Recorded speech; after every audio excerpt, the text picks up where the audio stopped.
Today we're in the studio with Brando, the D110, and we're going to talk about price discrepancy. I'm asked this question so often, Paul, why is there such a huge price difference? Why am I looking at a D90 and they're anywhere from $40,000 to $300,000? Or why is a D110 anywhere from, let's say, $55,000 to $300,000? Well, that's what I'm going to answer today.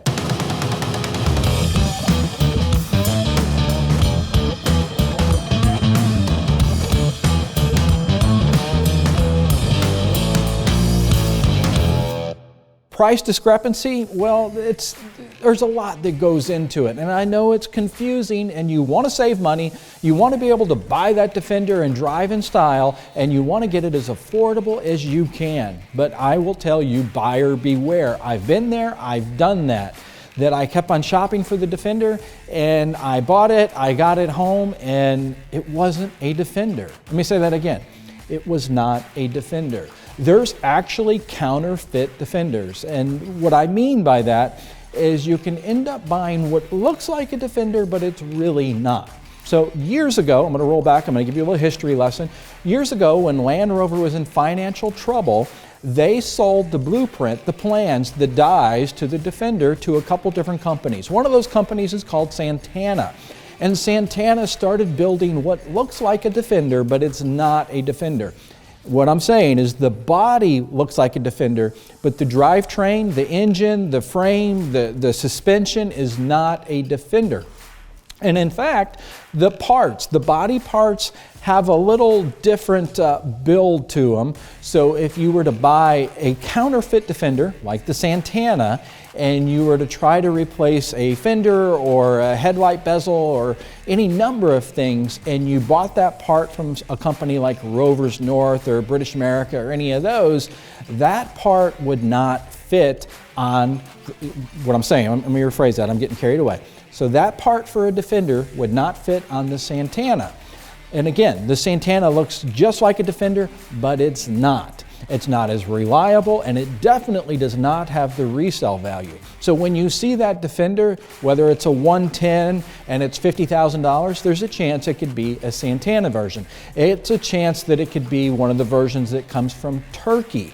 So understanding the VIN numbers of the Defender is very important because you could get stuck buying a counterfeit Defender. So that's the first reason for such a large price difference. The next one is how was the build done? Maybe an individual bought that vehicle in Spain, which is a red flag right there because it came from Spain, and they just did a paint job on it. They made it look pretty. We're going to call that putting lipstick on a pig. So sprayed it with a poor quality paint, did not pull any of the doors, did not pull any of the seals, didn't pull any of the glass. They just taped everything up and walked around with a spray gun, sprayed it down so it had shiny paint, and then that's what you're buying. So what you could be buying is you could be buying a rusty bulkhead. The bulkhead in the States is known as a firewall. And whenever that firewall is rusted, bulkhead, it has to be replaced. I mean, it can be replaced, there's no doubt. I'm not going to say it's an easy process because it's not. It can be costly. But that's the beauty of a Defender. All the parts can be replaced. So you buy a Defender, it's rusted out with a rusted bulkhead, but the paint looks good. So the entire thing about a Defender is it's an aluminum body, but there's many parts in it that are made out of steel. And when you mix aluminum and steel together, it creates a chemical reaction of corrosion. Therefore, a lot of times on the doors of a Defender, you'll feel the bottom that's rusted out, or you'll see paint bubbling, and that's where the corrosion is happening from the inside out. It's not because of salt on the roads, it's because of the chemical reaction of the two metals touching. Same thing, if you use steel bolts on a Defender, that steel bolt through the aluminum will create rust. So if you look here on the side quarter panel, keep in mind it's aluminum. And right behind the door, you'll see the rivets. You see on the Defenders, we don't paint the rivets. And the reason being is because originally, when Land Rover Defenders were being built, they were in parts. So they were disassembled, they were painted, and then they were assembled together. So that's why you don't see any paint on these rivets. That's the way a Defender should be built, and that's the way we do it. On this rear tub, do you see these little, look like dimples? These dimples should be here in most cases. So what these dimples are is spot welds. So they use a special welder in the factory, and it welds the two metals together. So if you do not see these little dimples, then again, you know that this vehicle was repainted, and what they're doing is they're trying to hide something here. Number 3 point, the motor. That you could look at a motor, whether it's a 19J, which is a motor style, or a 200 TDI or a 300 TDI, and from the, let's just say from the average person's eyes, they all look alike, but they are not alike. A 19J was one of the first motors that Land Rover developed that started to bring them out of their financial ruins, but it's not a reliable motor. It's only good for about 100,000 miles. Parts are expensive. It's not the easiest to work on. When they developed the 200 TDI, it's a fabulous motor, and then the 300 TDI is even a better motor. Easy to get parts regardless. I mean, you can go to Advanced Auto Parts, AutoZone, and get parts for it. Everything on it is easy, and they will go for 500,000 miles without much issue at all. So highly reliable motors. It could also have a gas motor. A lot of times in the States we think, oh, I need that gas engine. That's what I want, is that gas engine. I will warn you, you do not want the gas engine. The diesel is better on miles per gallon. It will last longer. The parts are less expensive, and it's just the diesel motor, the way it's designed. It doesn't have that explosion inside. In other words, the way the combustion happens like a gas motor. Diesel motor runs cooler. It has longer longevity. So now you start to see why the price discrepancy. It could be rust, it could be a counterfeit, it could be the wrong motor. There's a number of things of what will vary the price. So when you're buying a Defender, you definitely want to do your research. You want to understand what makes a difference. So like Brando here, that's $90-something thousand.